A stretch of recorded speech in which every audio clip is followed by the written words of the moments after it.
podemos buscar tu rostro, Señor. Prepara este tiempo, Señor, este tiempo en el que podamos escuchar tu palabra, este tiempo donde tu palabra, Señor, nos dé la libertad. Este tiempo, Señor, donde la vida, Señor, a través de tu Hijo Jesucristo nos alcanza. Muéstranos esta senda de luz, esta senda de verdad que llega hasta ti, esta senda de plenitud, esta senda de vida. En el nombre de Cristo Jesús. Amén. En esta mañana tenemos un invitado especial, un amigo muy querido ya de años. Él es copastor de la iglesia BIT. Entonces, queremos dar la bienvenida a Rodrigo Susarrey. Adelante, Rodri, bienvenido. Pues buenos días, estoy muy contento. Bueno, me acompaña mi esposa Alejandra, para quienes no la conocen, y la verdad es que estamos muy contentos de poder estar aquí. Cuando Cris y Fer nos hicieron la invitación para poder venir, de verdad que nuestro corazón se alegró como no tienen una idea. Para los que no lo saben, mi esposa recibió sus primeros pasos en la vida cristiana de mano de nuestro amigo el Paz Cris, y creo yo que eso son cosas que se quedan para toda la vida, cosas que marcan y cosas que definitivamente hacen que uno tenga un vínculo especial con las personas. Entonces, para nosotros es un gran honor y nos alegra mucho poder estar aquí, poder compartir con ustedes hoy. Reciban también saludos de toda la iglesia BIT. Queremos ser amigos con ustedes. Nosotros creemos en Ministerios BIT que la iglesia es una y es universal. No creemos que las congregaciones tienen que estar divididas, y eso es lo que predicamos. Así que reciban saludos de la iglesia, reciban saludos, por supuesto, de nuestros pastores, de Marco y Diana, que son nuestros pastores principales. Y pues hoy tengo para compartirles un tema que definitivamente cuando Cris habló conmigo y me invitó, fue un desafío el pensar qué podemos compartir, qué es lo que podemos llevar y que sea un alimento. Y creo que esto, por lo menos puedo decirles con compromiso que estuve orando, estuve hablando con Dios, pasando tiempos de intimidad, y me llevó a esto. Así que espero que sea de bendición para ustedes, porque les aseguro que trato de que sea de parte de Dios. Vamos, si me acompañan, a leer el libro de los Hechos, en el capítulo 5.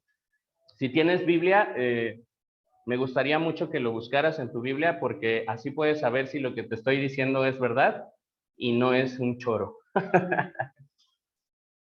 Y si no tienes Biblia, mira, aquí está en la pantalla. Este tema yo decidí bautizarlo como el despertar de la iglesia, y ahorita vamos a ver por qué. Hechos 5, de los versos 1 al 11, habla acerca de Ananías y Zafira. Y voy a leerles desde el versículo 1, dice: pero cierto hombre llamado Ananías, con Zafira su mujer, vendió una heredad y sustrajo el precio, sabiéndolo también su mujer, y trayendo solo una parte, la puso a los pies de los apóstoles.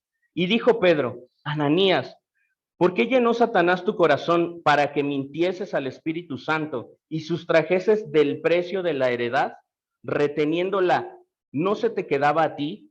¿Y vendida no estaba en tu poder? ¿Por qué pusiste esto en tu corazón? No has mentido a los hombres, sino a Dios. Al oír Ananías estas palabras, cayó y expiró, y vino un gran temor sobre todos los que lo oyeron. Y levantándose los jóvenes, lo envolvieron y sacándolo, lo sepultaron. Pasado un lapso como de 3 horas, sucedió que entró su mujer, no sabiendo lo que había acontecido. Entonces Pedro le dijo: dime, ¿vendisteis en tanto la heredad? Y ella dijo: sí, en tanto. Y Pedro le dijo: ¿por qué convinisteis en tentar al Espíritu Santo? He aquí a la puerta los pies de los que han sepultado a tu marido, y te sacarán a ti. Al instante, ella cayó a los pies de él y expiró. Y cuando entraron los jóvenes, la hallaron muerta, y la sacaron y la sepultaron junto a su marido. Y vino gran temor sobre toda la iglesia y sobre todos los que oyeron estas cosas. Si les parece bien, inclinamos nuestro rostro y oramos. Padre, gracias, Señor, por este tiempo. Gracias, papá, por este ministerio, Señor. Gracias por Esperanza de Vida, Señor. Gracias por este sueño que tú depositaste, Señor, en Cristian, en Fernanda, Señor. Gracias, Señor, porque ellos han sido hijos obedientes. Bendigo esta casa, Señor. Y de este alimento, Señor, te pido que seas tú el que nos provea de alimento espiritual en esta mañana, Señor. Saca toda idea filosófica humana, Señor. Saca todo pensamiento humano de mis palabras, Señor, y que sea tu Espíritu Santo, Señor. Bendigo esta mañana, Señor. Bendigo esta casa, Señor. Y te pido que nos guíes y nos lleves a toda verdad. En el nombre poderoso de Jesús. Amén. Pues déjenme decirles algo. Para entender este pasaje tenemos que entender de dónde estamos hablando, de qué parte de la época en la que la Biblia nos describe estos pasajes estamos hablando. Y estamos hablando justamente del inicio de la iglesia, de los principios de la iglesia, los primeros vestigios que hay de la iglesia en el mundo. Estamos hablando entonces de esos tiempos donde la iglesia era secreta, donde por una opresión social de parte de Roma, por ejemplo, la iglesia tenía que esconderse para poder reunirse. Y tenemos que establecer primero que la iglesia no es un edificio. Esperanza de Vida no son estas 4 paredes. Esperanza de Vida eres tú. Y donde quiera que tú vas, va Esperanza de Vida. Esa es la iglesia. Entonces la iglesia tenía que reunirse en lo secreto. Tenían que cuidar el cómo se reunían, las cosas que hacían, su sustento, el cómo vivían en esos tiempos. Eran tiempos difíciles. Y entender este contexto también nos tiene que llevar a entender que ellos en ese momento tenían que usar todo lo que tenían a su disposición, todos sus recursos para poder edificar a la iglesia, para que la iglesia se mantuviera y siguiera creciendo. Dicho de otra forma y de una forma más actual, en ese momento era como si Dios te llamara a ti a vender tu casa, a vender tu coche, a traspasar tu negocio, y todo lo que reunías, traerlo para la iglesia, para el sostenimiento de la iglesia. Por supuesto, entendiendo que la iglesia éramos tú y yo, que la iglesia somos tú y yo. Ese era el contexto en el que leemos este pasaje. Por eso cuando vemos que Ananías y Zafira venden esta propiedad, esta heredad, y de pronto ellos tienen ahí un acuerdo interno para quedarse ellos con una parte y darle a la iglesia otra parte, entendemos ahora cuál es la penalidad que hay en esto, cuál es lo feo, ¿no? Uno pudiera decir, bueno, hoy en día, pues yo cobro mi salario y traigo un diezmo a la iglesia y el 90 es mío y me lo quedo y lo distribuyo y lo reparto, ¿no? Pero en esos tiempos ellos hablaban de todo lo que tenían, todo lo que ellos recibían, absolutamente todo era para sostenerse a ellos mismos, porque eran una comunidad, eran una familia. La avaricia y la conspiración son pecados que se meten sigilosamente en el corazón. Si te das cuenta, yo quiero que te pongas a imaginar conmigo un momento. Imagínate a Ananías siendo la cabeza de ese matrimonio, diciéndole a su esposa Zafira, oye amor, esa tierra que me dejó mi padre, tenemos que venderla para el sostenimiento de la iglesia. Y yo quiero que entiendas que esto que vimos, esto que leímos, empieza con una buena intención, con una intención de obediencia, porque si no, definitivamente no hubieran vendido la heredad. Si no hubiera obediencia, no hubieran vendido lo que tenían. Entonces esto empieza bien, pero no siempre lo que empieza bien termina bien. ¿Y qué pasa? Que en el camino, cuando ellos se dan cuenta de que, ay, es mucho dinero lo que tenemos aquí, entra este pecado de avaricia en su corazón. Y por eso ellos se ponen de acuerdo. Y quiero que lo veas también desde una realidad cotidiana. Tal vez ellos tenían necesidades. Aquí este pasaje no describe si a lo mejor tenían hijos, si a lo mejor tenían un familiar que estaba pasando por enfermedad. Y uno pudiera justificar el hacer este tipo de cosas con cosas de ese corte, ¿no? Híjole, es que mi hijo está enfermo y yo no sé qué hacer y entonces pues ni modo, le pellizco al diezmo, ¿no? Y ya no doy el 10, ahora doy el 4, ¿no? Y el otro 6 pues fue para el doctor y es que si no ya no completaba, ¿sí? Pero estos pecados de avaricia entran sin que uno se dé cuenta. Y la conspiración también, porque de repente termina el culto el domingo, nos vamos a nuestra casa y ¿qué te pareció hoy el servicio? Híjole, pues fíjate que yo vi al pastor medio como distraído, como que hoy no llegó el mensaje.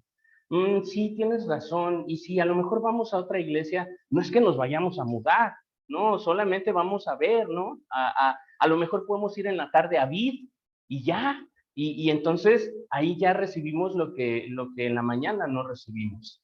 Pareciera bueno, ¿no? Pareciera algo natural, pero son ideas conspirativas, son cosas que se originan desde una mala intención. Eso es la conspiración. De modo entonces que hoy quiero llamarte a que cuides que la avaricia, que la conspiración no sean cosas que entren en tu corazón. Por eso la Biblia dice que el corazón es engañoso. ¿Y quién lo va a conocer? Solamente Dios. Y por eso tenemos que venir todos los días delante de Él y decirle, Dios, escudriña mi corazón, examínalo, muéstrame lo que está oculto, lo que yo no alcanzo a percibir, las cosas que no veo, las cosas que no escucho. Ananías y Zafira representan una manera de pensar basada en estatus y apariencia, que necesita ser filtrada a la luz de la persona de Cristo. ¿Cuántos de nosotros pasamos nuestra vida haciendo cosas para poder aparentar? Para aparentar que tenemos un buen trabajo, que nos va bien, aunque nos tengamos que endeudar y andamos arrastrando una deuda con la que no podemos, pero estamos estrenando coche. O andamos con ropa de marca, aunque andamos comiendo frijoles cuando nadie nos ve, con tortilla, pero eso sí, mi playera Ralph Lauren, ¿no?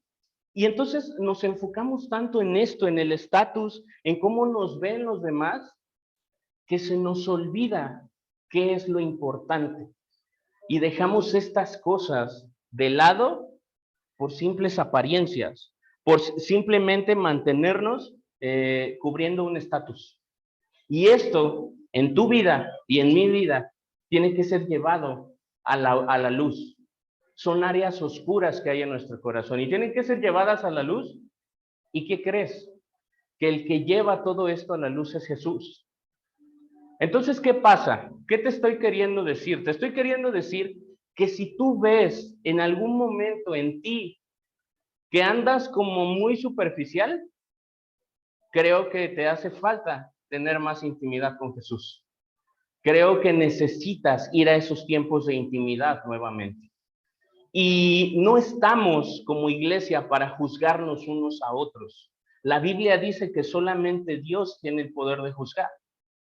Pero definitivamente estamos para ver qué es en lo que nosotros mismos tenemos que trabajar. Proverbios dice que no te pongas a mirar la basurita que tu vecino tiene en el ojo cuando tú tienes atravesada una viga.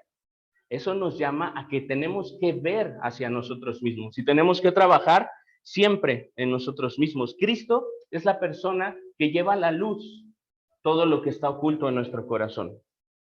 ¿Y qué crees? En este pasaje que leímos, Pedro representa la imagen de Jesús. Ahí podemos ver cómo Pedro cuestiona. Vemos en este pasaje que leímos a un Pedro cuestionando a Ananías, diciéndole, a ver Ananías, ¿por qué me mientes? Porque al final no me estás mintiendo a mí me lo dices, pero no me mientes a mí. Le estás mintiendo a Dios, le estás mintiendo a Jesús. Y entonces Pedro es el ejemplo que podemos leer en este pasaje de cómo es representado Jesús. Jesús va a venir a incomodarnos. Jesús cuando llega a nuestras vidas va a venir a hacernos preguntas incómodas. ¿Tú te imaginas a Ananías? Imagínense que Ananías llega aquí, que Ananías es parte de esta congregación y que todos conocen a Ananías, que se llevan bien, que han ido a comer a su casa, él y su esposa Zafira han ido a comer a tu casa, y de pronto él llega un día y le dice a tu pastor, Cris, aquí está mi siembra, aquí está mi diezmo. Y entonces tu pastor le dice, Ananías, enfrente de ti, de todos ustedes. Ananías, eso no es lo que el Señor te pidió. ¿Por qué nos mientes? ¿Por qué le mientes a Dios? ¿Cómo crees que se sentiría Ananías? Te lo pregunto así, ¿cómo te sentirías tú si fueras Ananías y estuvieras aquí? O Zafira. ¿Sabes? Jesús viene a incomodarnos. Jesús viene a hacernos esas preguntas que nadie nos quiere hacer. Jesús viene a sacarnos de esos lugares en los que nos sentimos tan refugiados y tan cómodos a veces. Por último, en este pasaje, la juventud representa sacar de nosotros las estructuras mentales muertas. Hay dos ejemplos en este pasaje donde son los jóvenes los que levantan los cadáveres de Ananías y de Zafira y los sacan de la iglesia. La juventud entonces representa el sacar de nosotros, el sacar de la iglesia estas estructuras mentales muertas. ¿Y qué puede ser una estructura mental muerta? Por ejemplo, hablando de nosotros mismos, hablando de mí, Rodrigo puede decir, pues yo así soy, así nací y así me voy a morir. ¿Cuántas veces decimos cosas así? Cuando hablamos de esto, estamos refugiándonos, abrazándonos a una estructura muerta. La juventud representa cambios, representa acciones en este pasaje. ¿Qué hacen los jóvenes? Accionan. ¿Se dan cuenta que ahí hay un cuerpo? Ahí no dice, Pedro llamó a los jóvenes y les dijo, a ver, vengan, tápenlo con una manta, cárguenlo y llévenselo. No, ahí no habla de ninguna instrucción. Allí dice, viendo esto, los jóvenes se levantaron, fueron y sacaron el cuerpo. La juventud en nuestra mente es eso que por simple acción, no por ordenanza, por simple acción, va a sacar lo muerto de nuestro interior, de nuestros pensamientos, de nuestras emociones. En el capítulo 14 de Números, no está en el pasaje y les pido que lo busquen en sus casas, que lo puedan leer todo este capítulo en sus casas. Ahí nos muestra la estructura mental muerta de los israelitas, quienes prefirieron haber muerto en Egipto que seguir camino a la tierra prometida. Números 14 nos cuenta este momento en el que los israelitas cuestionan a Moisés y le dicen, hubiéramos preferido quedarnos en Egipto y morirnos allá que andar contigo vagando en el desierto. Ese es otro pasaje que nos habla sobre nuestra manera de pensar. Imagínate tú preferir la esclavitud que el camino a la libertad. Egipto representa la esclavitud. El desierto representa el proceso y la tierra prometida representa el lugar donde llegamos. Entonces, cuando nosotros leemos en Números 14 toda esta historia y vemos ahí al pueblo de Israel peleando contra Moisés y diciéndole, es que tú nos dijiste que nos ibas a llevar y ha pasado mucho tiempo y no hemos llegado y nos hemos cansado, estamos hartos de comer maná, estamos cansados de comer lo mismo todos los días, de caminar, de que la arena se nos meta entre los dedos, ya estamos fastidiados. Preferimos habernos quedado en la esclavitud y morirnos ahí como esclavos antes que haber emprendido un camino hacia la tierra prometida. Y mi pregunta es, ¿cuántas veces no nos encontramos nosotros mismos siendo esos israelitas? ¿Cuántas veces decimos, tan a gusto que yo estaba, tan tranquilo que estaba, todo estaba en paz y ahora estoy sufriéndola? Y ahora estoy batallándola. Un ejemplo fácil, cuando decidimos emprender un negocio y decimos, me hubiera quedado de godín, 20 años de mi vida regalándolas a una empresa. Ahí por lo menos recibía mi sueldo, 1,000 pesos a la quincena. Me alcanzaban para huevo y tortillas, pero huevo y tortillas siempre había. No que ahora que estoy de emprendedor, ahora tengo que sufrirla. Y hay días que puedo comer un corte de carne, pero hay otros que otra vez tengo que comer huevito con tortilla, ¿sí? Y entonces empezamos a enfocarnos tanto en lo que queremos tener, en ese estatus al que queremos llegar, que se nos olvida lo que padecimos cuando estuvimos en Egipto. Esas son maneras muertas de pensar. Esa es una mentalidad muerta a la que tenemos que renunciar. Dios reprende la estructura mental muerta, ¿cómo crees? Con muerte. Ananías representaba una estructura mental muerta, una manera de pensar muerta, obsoleta, vieja. ¿Y qué hace Dios con Ananías? Le quita la vida. ¿Sí? Dios va a venir a hacer eso en tu vida. Dios va a venir a quitarle vida a esas estructuras muertas que puede haber en ti, que puede haber en tu interior. De la misma forma, quienes no entienden la etapa que nos corresponde vivir, no transicionan con estas etapas y mueren generacionalmente. Quiero que veamos esto desde una perspectiva generacional. Tenemos que entender que pasamos por brechas generacionales. Los que somos más grandes o mayores de edad, en edad, ¿te acuerdas cuando eras adolescente? ¿Te acuerdas las cosas que hacías? ¿Cómo te le revelabas a tus papás? ¿Te acuerdas, ¿te acuerdas cómo te salías con tus amigos? ¿Te acuerdas cuáles eran tus intereses? Ahora que estamos de este lado, ¿cuáles son nuestros intereses? Hay que pagar la renta, hay que pagar la tarjeta, la deuda del coche, hay que traer la comida a la casa, hay que pagar la escuela, ¿sí? Y ahora ya no nos preocupamos como antes. Ay, ¿me peinaré para acá o de manguito chupado? ¿No? Esas cosas nos preocupaban cuando éramos adolescentes, ¿sí? Entonces, ¿qué pasa? No es que lo de antes estuviera mal, ni es que lo de ahora sea más importante. Simple y sencillamente fueron etapas generacionales. Pasamos por diferentes lugares y en el momento en el que hoy estamos, creemos que lo que estamos viviendo es lo más importante. Pero ¿qué crees? Si tú te acercas a platicar con una persona mucho mayor que tú, te vas a dar cuenta de que para lo que hoy es importante para ti, para esa persona es, hija, no te angusties, al final todo sale, ¿sí? Y tú dices, no, pero es que mi hijo se me enfermó, y entonces, ¿cómo le hago? Y me trueno los dedos, y no sé cómo voy a pagar el medicamento. Y esa persona que ya lo vivió hace muchos años te dice, no te preocupes, al final todo sale, al final todo se resuelve, ¿sí?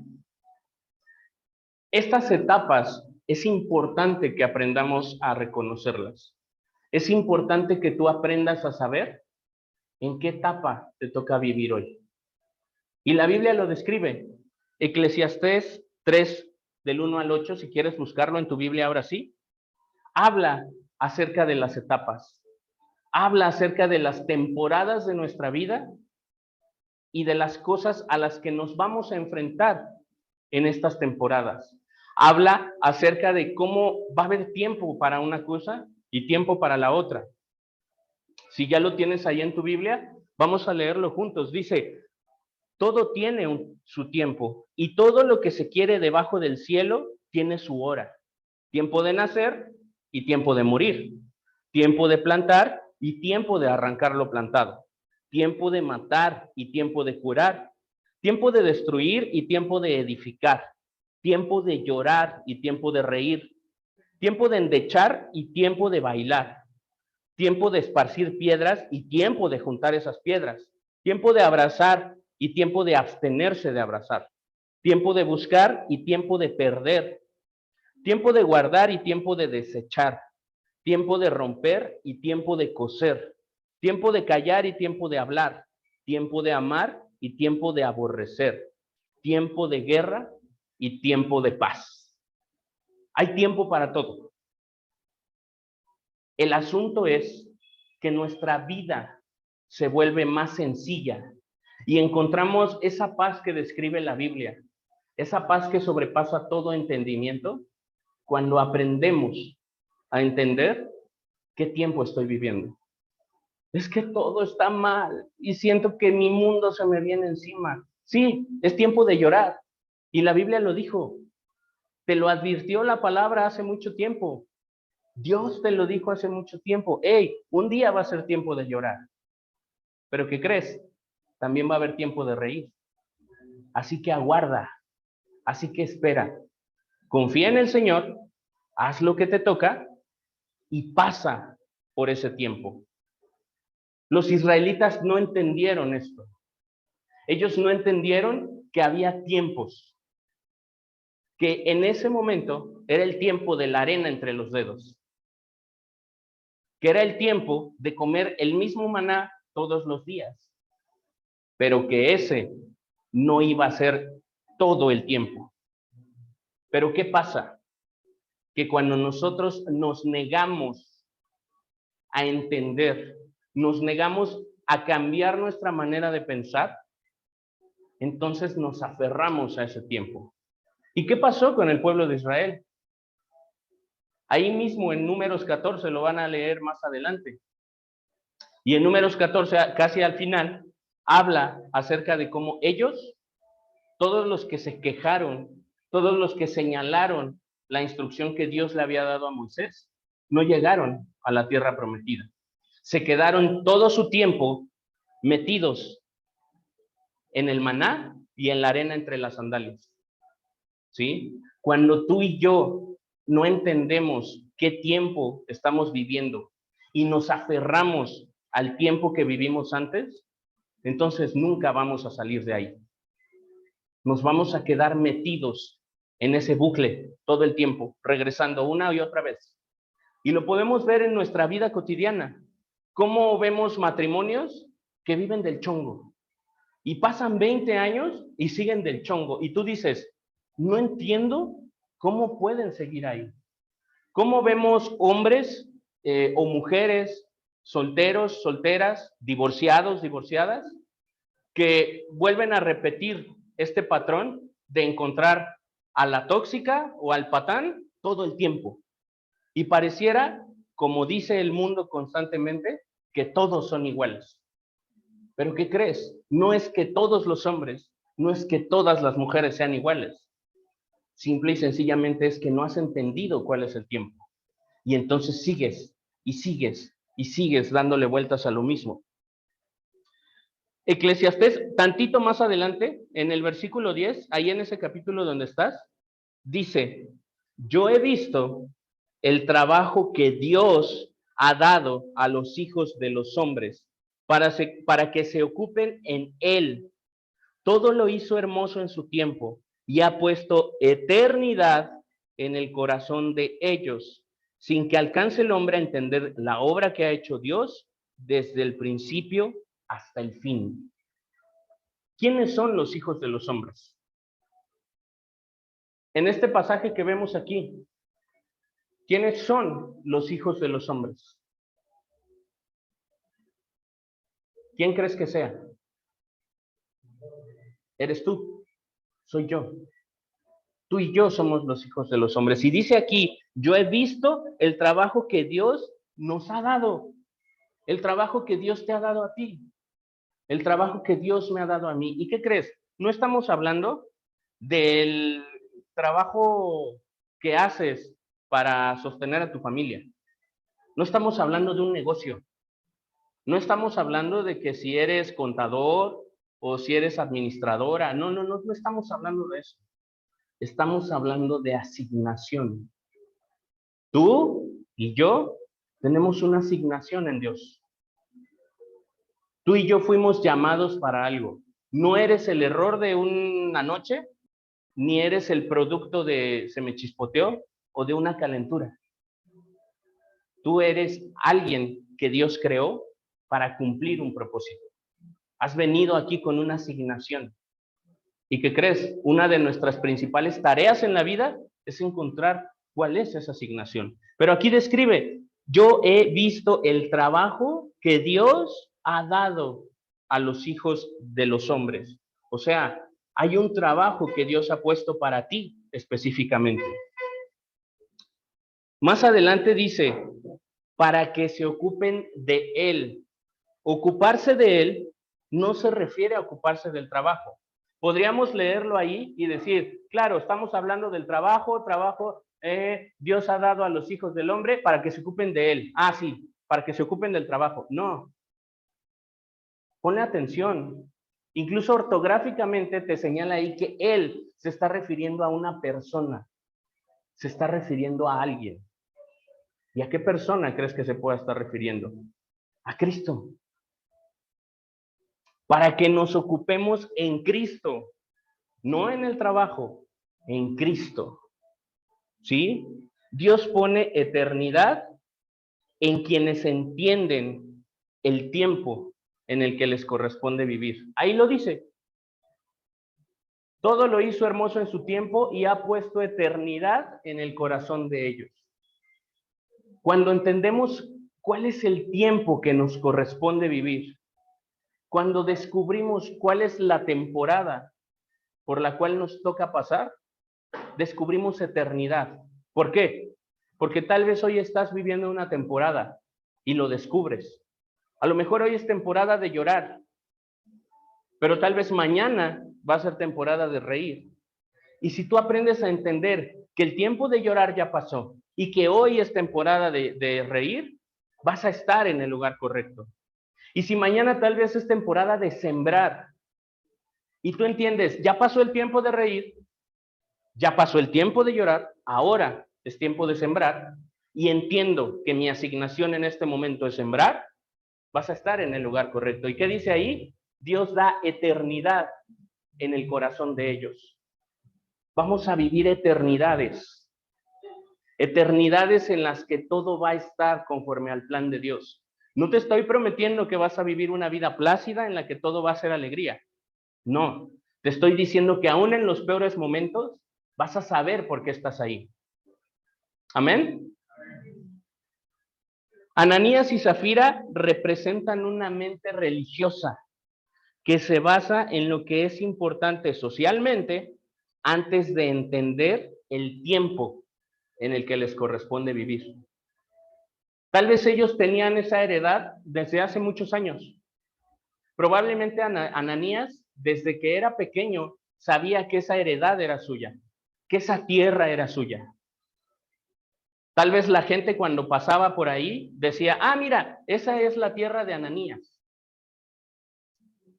Y tal vez él tenía esta seguridad, ¿sí? Y probablemente para Ananías fue fácil decir, sí, ese es el tiempo en el que es mi tierra. Este es el tiempo, esta es la temporada en la que eso me pertenece a mí. Pero ¿qué pasó con Ananías? Que cuando Dios dijo, hey, cambio de temporada, temporada de que lo tuyo sea mío, para que lo mío sea tuyo, Ananías dijo, no le entiendo. No, yo me quiero quedar en la temporada en lo que eso era mío. Y aunque no me lo pueda quedar todo, lo que me pueda quedar va a seguir siendo mío. ¿Te das cuenta? Y entonces, ¿qué pasa con Ananías? Muere. ¿Por qué muere? Porque no entendió la temporada en la que estaba viviendo. ¿Qué tiempo estás viviendo hoy? ¿Qué temporada estás viviendo ahora? ¿Qué temporada nos toca vivir en lo personal? ¿Qué temporada estás viviendo con tu esposa, con tu esposo? ¿Qué temporada estás viviendo con tus hijos? ¿Qué temporada estás viviendo en tu trabajo? ¿Qué temporada está viviendo Esperanza de Vida? ¿Qué temporada es? ¿Lo sabes? Había una caricatura hace varios años, para los que somos de más allá de los 2000, más atrasito de los 2000, donde andaban peleándose siempre por corretear al conejo Bugs Bunny. Elmer andaba con su escopeta en el bosque tratando de cazar a Bugs Bunny. Y había un letrero en la entrada del bosque donde decía, temporada de conejos. Y Elmer sabía que era el momento de cazar a Bugs Bunny. Y entonces andaba con su escopeta buscando a Bugs Bunny. ¿Sí? ¿Y qué hacía Bugs Bunny? Bugs Bunny iba y quitaba ese letrero y ponía uno que decía, temporada de patos. Y entonces Elmer pasaba y decía, se acabó la temporada de conejos. Y empezaba a buscar a Lucas, el pato Lucas. Y entonces Lucas se enojaba porque andaba Elmer detrás de él cuando era temporada de conejos. Elmer, tienes que ser tú y Elmer tengo que ser yo. Tenemos que entender que cuando Dios dice temporada de conejos, vamos tras el conejo. Cuando Dios dice temporada de patos, vamos tras el pato. ¿Amén? Una iglesia será sana y efectiva cuando la religiosidad muera y sea sacada de ella. Yo sé que en Esperanza de Vida no pasa, pero hay iglesias con discípulos que todo el tiempo te están preguntando cosas que ni son útiles, no son necesarias para su edificación, pero te cuestionan. Ah, ¿y por qué tú eres pastor? ¿Quién te dijo? Ah, ¿y por qué te peinas de ladito? Si los pastores se peinan para atrás. Y tú dices, ¿el peinado qué importa? Importa la asignación. Ah, ¿y por qué nos reunimos ahí en el colegio? ¿Por qué no nos reunimos en una casa? ¿O por qué nos reunimos los domingos a las 11 y no a las 10? Eso es una mentalidad religiosa. ¿Sabes lo que significa la palabra religión en su contexto más básico? Hábitos. La religión son hábitos. Cuando vemos, por ejemplo, en alguna publicación en redes sociales, culto religioso, domingos 10 de la mañana. ¿Qué quiere decir? Que absolutamente todos los domingos serán de culto y será a las 10 de la mañana. ¿Sí? Religiosidad es basarme en puros hábitos. Y Cristo quiere que seas una persona que se base en Él, no en los hábitos, no en cómo oro. Ah, Padre, ah, sí, Señor, sí, tú eres soberano, sí. Si lo haces por simple hábito, cambia tu manera de pensar. Si cuando estamos en la alabanza simplemente oras en lenguas porque, sí, porque es el momento de las lenguas. Y ni sé, Rambo saca la bazuca y lanza la manga larga y entonces lo haces simplemente porque es lo que hay que hacer. Pero no estás haciendo lo que Dios está llamando a tu corazón. ¿Sí? Porque ¿qué pasa? Que normalmente estos que nada más oran para que los escuchen como los fariseos, está descrito en la Biblia. No somos los primeros que oraban en las calles y gritaban, Señor, en el nombre de Jesús. ¿Sí? No somos los primeros, pero lo hacían para que la gente los viera, para que cuando alguien pasara por ahí dijera, no, sí ora, y ora mucho. ¿Sí? Otra vez, mentalidad muerta. Otra vez, estatus. Otra vez, que me vean. Otra vez, que crean esto de mí. Y Dios quiere decirte hoy, no importa lo que la gente crea de ti, importa lo que yo creo de ti. Eso dice Dios. Amén. Cuando oraba para este tema, ya casi estoy por concluir, cuando oraba para compartirles este tema, Dios puso una carga en mi corazón. Y te prometo que en esos tiempos de intimidad, Dios me habló algo específico. Dios me dijo, una temporada nueva viene para Esperanza de Vida. Hay algo que va a suceder. Y normalmente, y quiero que tú tengas el sentir que Dios puso en mi corazón, eso es el llamado con el que hoy vengo para ti. Cuando hablamos acerca de una nueva temporada, el cristiano moderno lo asociamos con, vamos a crecer, vamos a hacer más, vamos a tener un nuevo ministerio, vamos a esto, vamos a lo otro. No, quiero que sueltes la religiosidad. Quiero que sueltes los hábitos y las cosas que normalmente pasaban. Deja de pensar en eso. Quiero que empieces hoy a pensar en Jesús solamente. Quiero que empieces a pensar hoy en lo que Cristo va a hacer. ¿Qué va a hacer? No sabemos. Hoy no sabemos. Y Es momento de ir a la intimidad con Él y decirle, Señor, sorpréndeme. Ese es el tiempo. Pero definitivamente en mi corazón, Dios me decía, hay una temporada nueva que viene para Esperanza de Vida. Y yo no sé si tú, como parte de esta casa, como parte de esta iglesia, lo creas, pero yo lo creo. Lo creo porque he visto el trabajo que Dios ha hecho en lo personal con Cristian y con Fernanda. Los he visto crecer, fuimos amigos desde hace muchos años y los he visto crecer, los he visto madurar, los he visto abrazar la asignación que Dios les ha dado. ¿Y qué crees? Déjame decirte esto. Estar aquí, ser él, ser ella, no es fácil. No es una asignación sencilla. Esa persona que te busca para saber cómo estás, esa persona que está pendiente de tus necesidades, esa persona que ora por ti, que te manda un mensajito o te echa una llamada cuando no llegaste el domingo, es una persona que está cumpliendo con su asignación, que ha entendido la temporada que le toca vivir. Le toca cuidarte a ti.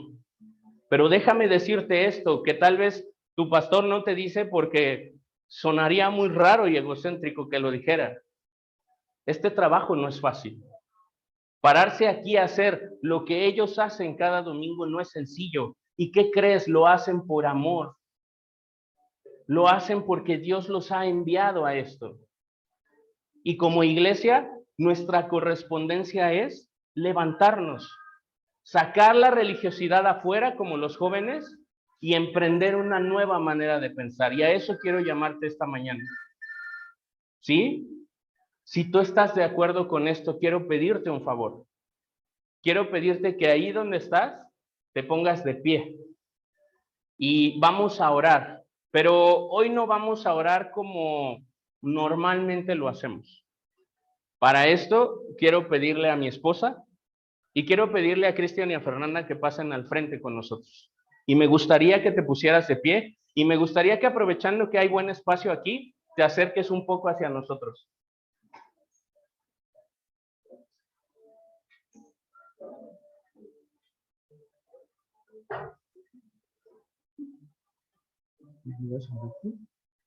Por favor.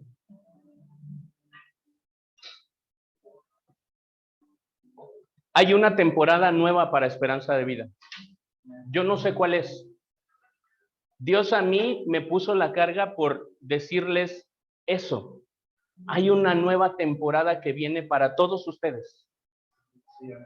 Hay algo que Dios está horneando para traerlo delante de ustedes.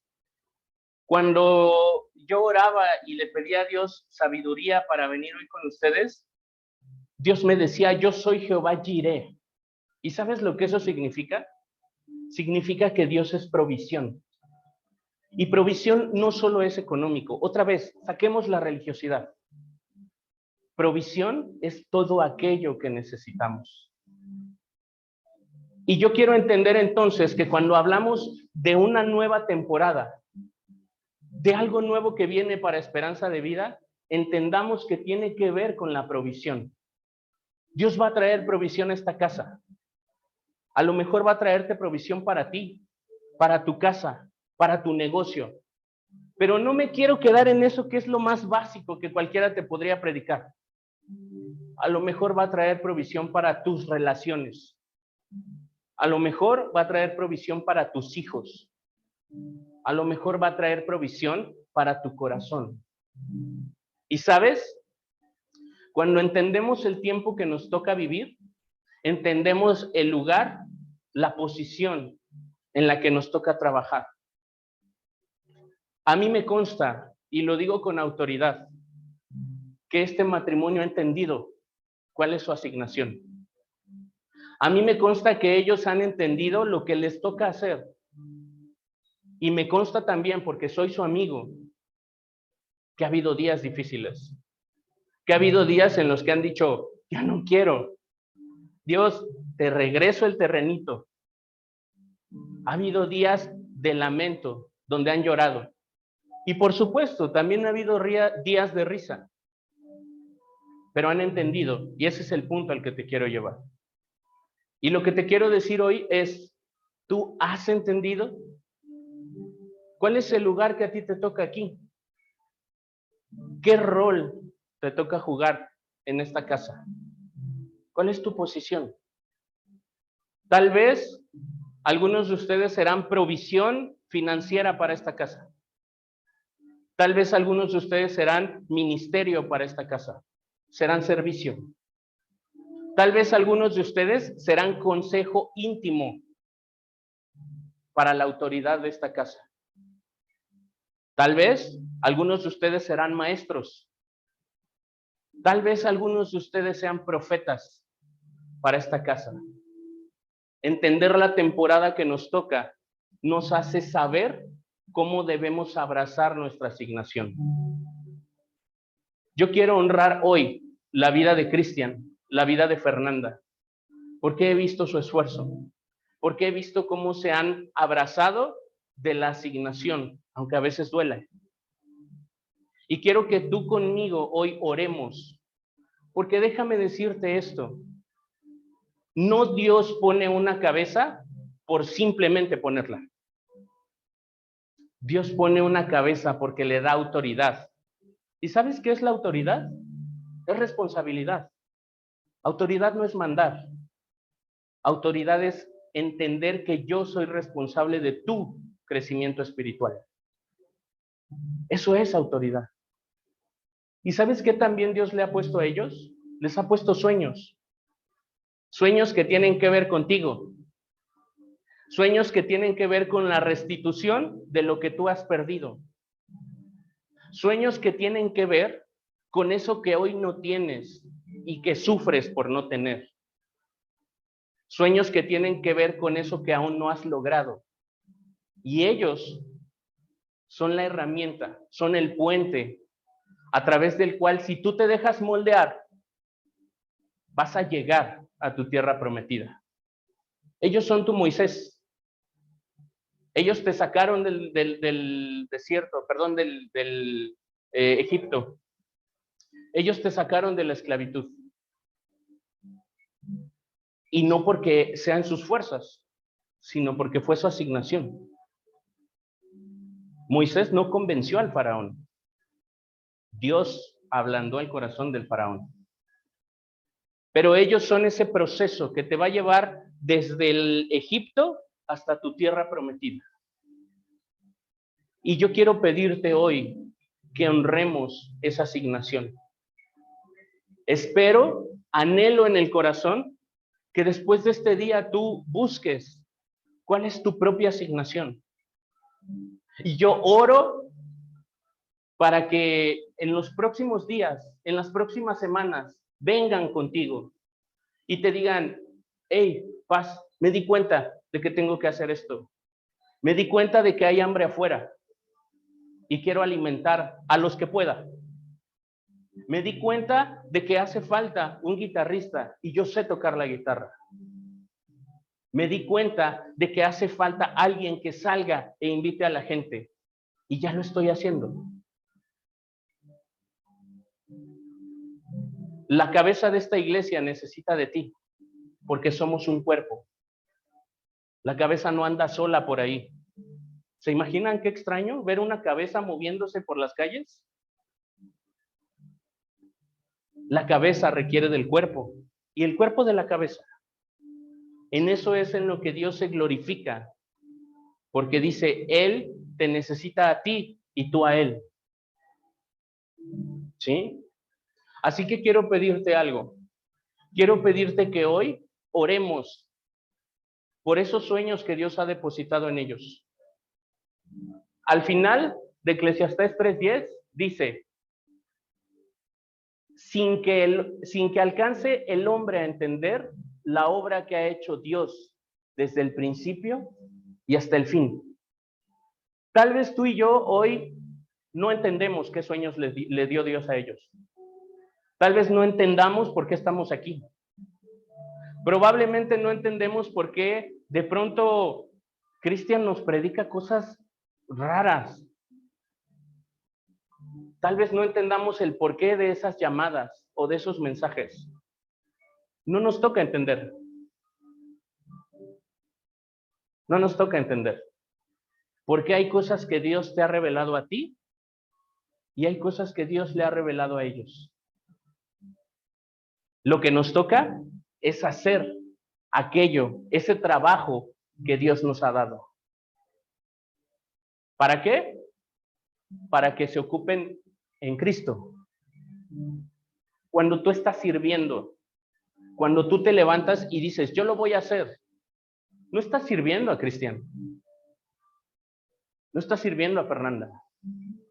Estás sirviendo a Cristo. Tu trabajo es ocuparte en Cristo, ocuparte en Él. Amén. Ayúdame. Vamos a orar en esta mañana. Y quiero que ores por los sueños de esta casa. Los sueños que Dios le dio a él y los sueños que Dios le dio a ella no son sueños de ellos. Son sueños de esta casa. Son sueños de este ministerio. Y Dios va a cumplir esos sueños, a pesar de ti y a pesar de mí. Mejor sumémonos. Mejor seamos útiles en esta obra. Cierra tus ojos ahí es donde estás. Y te pido que extiendas tu mano hacia tu autoridad en esta casa. Y vamos a orar. Gracias, Padre, por la vida de ti, por una vida de personas. Gracias porque yo sé que este sueño tú lo sembraste muchos años y hoy ya pues, Sí, Señor. que quizá aún no podemos ver en totalidad la promesa, pero ellos están caminando en ella, Señor. Sí, Señor. Te doy gracias por la vida de Cristo, Señor Jesús, porque jamás ha pensado en recortar cosas, sino siempre lo da todo por ti, por tu ministerio, Señor Jesús.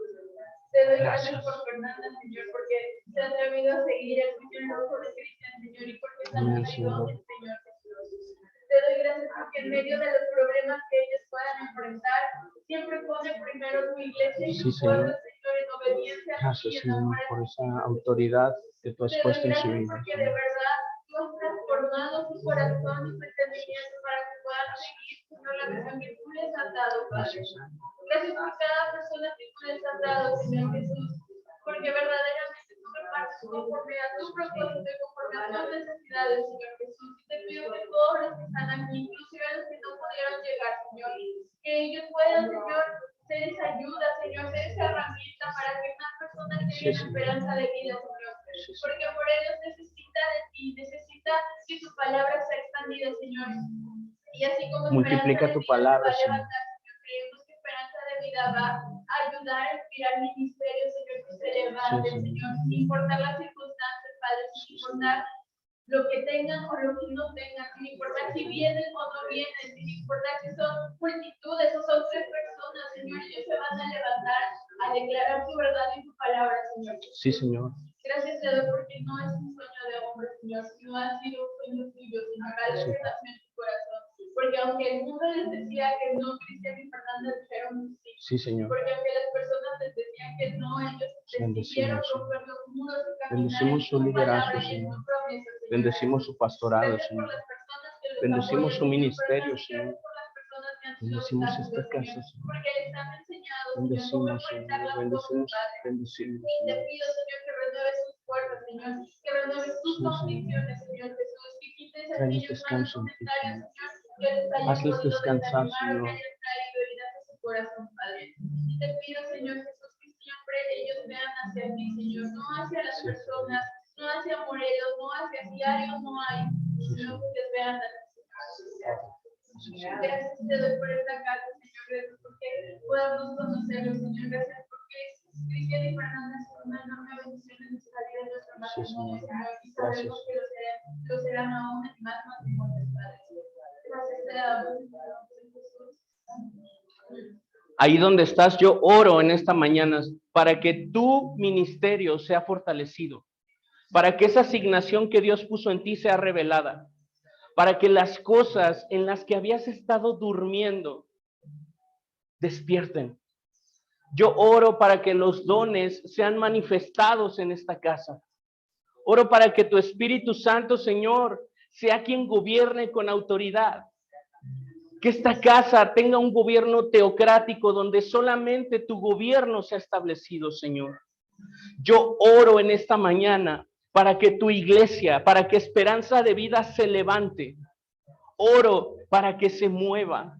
Oro para que salga por la puerta la religiosidad, para que las estructuras muertas en la mente, en las emociones, salgan de esta casa.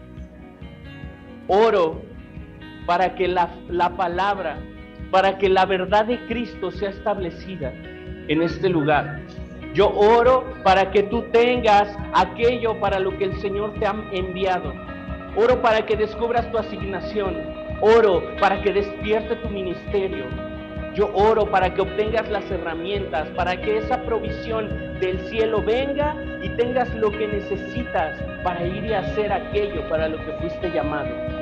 Yo bendigo esta casa, bendigo esta iglesia y declaro sobre ella la multiplicación de la palabra como está escrito. Declaro que tu palabra se multiplicará en esta tierra por causa de Esperanza de Vida. Yo creo firmemente en que Esperanza de Vida ha sido plantada como un faro en medio de la densa oscuridad, para que todo aquel que esté fuera pueda ver esa luz y correr a tierra. Oro por esta casa, bendigo a Cristian, bendigo a Fernanda. Gracias por su asignación, gracias por esa obediencia que tú has puesto en ellos. Gracias porque les has dado el hacer. No simplemente por creer, sino porque les has dado el hacer. Porque aunque no ha habido en ocasiones la forma, ellos se han comprometido contigo. Te pido, Señor, que los sigas respaldando, que les sigas fortaleciendo, Señor. Te pido, Dios, que sigas haciendo crecer a tu forma este ministerio, Señor. Gracias, papá. Gracias, Jesús. Te adoramos y te damos toda la gloria. Amén. Esperanza en la oscuridad, que todos puedan ver Cristo mío, grande y digno de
soñar.